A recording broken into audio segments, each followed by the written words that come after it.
레위기, 성경의 세 번째 책으로서 노예였던 이스라엘이 출애굽한 직후가 배경입니다. 이때 하나님은 그들을 시내산 앞에 데려와 언약의 관계로 초대하시지만 그들은 금세 반역하여 언약을 깨뜨려 버리죠. 자신의 영광스러운 임재가 이스라엘 가운데 거하길 원하신 하나님은 성막의 형태로 와주셨는데 그들의 죄로 인해 이 관계는 손상되고 맙니다. 그래서 출애굽기 끝부분에 모세가 이스라엘을 대표하여 하나님이 임재하시는 회막으로 들어갈 수조차 없었던 거죠. 레위기는 이런 근본적인 문제를 상기시키며 시작합니다. 여호와께서 회막으로부터 모세를 부르시되, 과연 죄와 이기심으로 가득한 이스라엘이 어떻게 거룩하신 하나님과 화해할 수 있을까요? 이 책에 방법이 있습니다. 자비로운 하나님이 죄로 물든 타락한 백성에게 거룩한 임재 안에 살 방법을 알려주시거든요. 여기서 잠시 하나님은 거룩하시다라는 정말 중요한 개념을 살펴보죠. 이게 이 책을 이해하는 기초거든요. 거룩이라는 말은 구별됨 또는 독특함이라는 의미인데 성경에서 하나님이 모든 것과 구별되시는 이유는 만물의 창조주이자 생명의 주관자라는 특별한 역할 때문입니다. 그러므로 거룩하신 하나님 주변의 공간 역시 거룩한 곳이며 이곳은 하나님의 선함, 생명, 정결, 공의가 넘치죠. 그래서 불의하고 범죄한 이스라엘이 하나님의 거룩한 임재 안에 살려면 거룩해져야 하는 겁니다. 즉, 그들의 죄를 해결해야 하는데 레위기의 역할이 바로 그거죠. 이 책은 매우 놀라운 대칭 구조를 이루고 있습니다. 이스라엘이 하나님의 임재 안에 거할 수 있는 세 가지 방법을 제시하는데요. 맨 앞과 뒤에선 이스라엘이 하나님의 거룩한 임재 가운데 행해야 했던 의식을 설명하고 다음으로 하나님과 이스라엘의 중재자인 제사장의 역할에 초점을 맞춘 후 다음에는 이스라엘의 정결함에 대해 양쪽에서 짝을 이루어 설명합니다. 그리고 책의 중앙에선 핵심 규례인 속죄일을 소개함으로써 책 전체를 연결하고 마지막은 모세가 백성에게 신실하게 언약을 지키라고 당부하는 짧은 내용으로 끝납니다.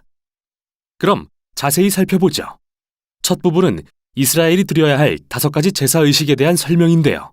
이 중 2가지는 이스라엘 백성이 하나님께 받은 것에 대해 감사의 의미로 되돌려드리는 상징적인 제사이고 나머지 3가지는 하나님께 사죄하는 각기 다른 방법입니다. 이스라엘 백성이 살아있는 동물의 피를 바치며 자기 죄로 인해 하나님의 선한 세상에 더 많은 악과 죽음을 불러왔다고 고백합니다. 그러나 그를 멸하는 대신 용서하길 원하시는 하나님은 상징적으로 동물을 죽게 함으로써 인간을 속죄하십니다. 즉, 죄를 덮어주시는 거죠.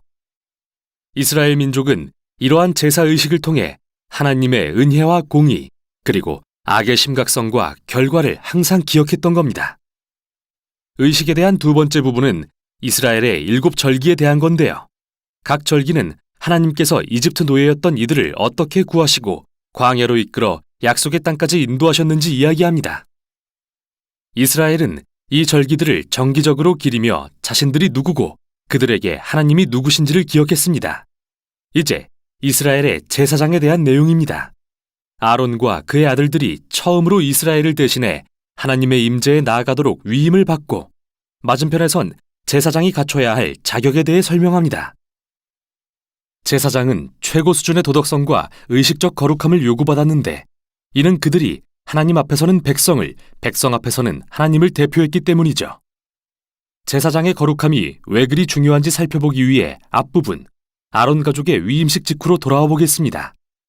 그의 2 아들은 하나님의 임재 가운데 지켜야 할 규례를 어긴 벌로 하나님의 거룩한 불에 삼켜 그 자리에서 죽고 마는데요.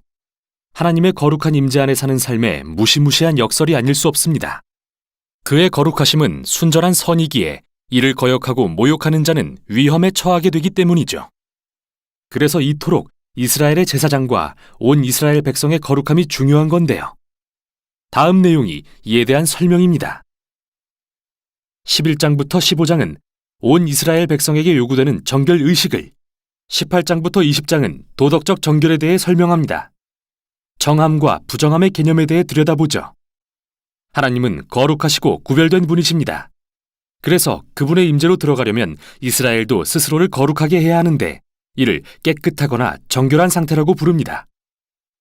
반면 거룩하지 않으면 누구도 하나님의 임재에 접근할 수 없는데 이는 더럽거나 불결한 상태라고 합니다. 이스라엘 백성은 체액과 접촉하거나 피부병이 생기거나 곰팡이나 균을 만지거나 주검을 만짐으로써 부정해졌습니다. 이것들은 모두 죽음, 즉 생명의 상실과 관련이 있는데 여기에 중요한 상징이 담겨 있습니다. 누구라도 죽음과 접촉하면 그것이 전염되어 부정해진다는 말이죠. 죽음이 하나님의 거룩과 반대되는 이유는 그분의 본질이 생명이기 때문이고요. 그러니까 핵심은 부정함은 죄악도 아니고 잘못된 것도 아니라는 겁니다. 이런 것들과 접촉하는 건 일상에서 자연스레 일어나고 부정함도 일시적일 뿐이죠. 1, 2주만 지나면 끝나니까요. 죄악이고 잘못된 것은 바로 이러한 죽음과 부정의 상징들을 몸에 지닌 채 하나님의 임재로 나아가는 겁니다. 그러진 말아야겠죠. 마지막으로 먹으면 부정해지는 동물도 있었는데요. 여기서 유대인의 음식법 코셔가 등장했습니다. 왜 특정 동물을 부정하다고 금하셨는지에 대해서는 의견이 분분합니다. 위생적 차원이다, 문화적 금기다 등 명확한 설명은 없지만 기본적인 요지는 분명한데요. 이처럼 세밀한 문화적 상징을 통해서 이스라엘 백성은 하나님의 거룩하심이 삶의 모든 영역에 영향을 미친다는 걸 기억할 수 있었던 겁니다. 여기에 대칭되는 부분이 이스라엘의 도덕적 정결인데요. 하나님은 이스라엘에게 가나안 민족과 다르게 살라고 요구하셨습니다. 가난한 자를 지나치지 말고 돌봐야 하며 성적으로 매우 순결해야 하며 사회 전반에 정의를 실현해야 한다고 하셨죠. 그리고 책의 중앙에는 이스라엘의 절기인 속죄일이 자세히 소개되는데요. 분명히 백성 중 누군가는 죄를 짓거나 불순종을 하고도 제사를 드리지 않았을 수 있기에 대제사장은 1년에 한 번씩 2마리의 염소를 잡아 한 마리는 백성의 죄를 대신하는 속죄 제물로 바치고 다른 한 마리는 희생의 염소로 삼았습니다. 제사장이 이스라엘의 죄를 고백하고 이 염소에게 그 죄를 전가한 뒤 광야로 내보내는 상징적인 의식이었죠. 백성의 죄와 그 결과를 없애고 자신과 화목하게 살게 하시려는 하나님의 마음이 정말 잘 드러나는 장면입니다. 레위기는 모세가 이스라엘에게 언약을 신실하게 지키라고 당부하면서 끝을 맺는데요. 너희가 하나님이 주시는 평화와 풍요의 복을 누리려면 이 모든 율법을 지켜야 한다.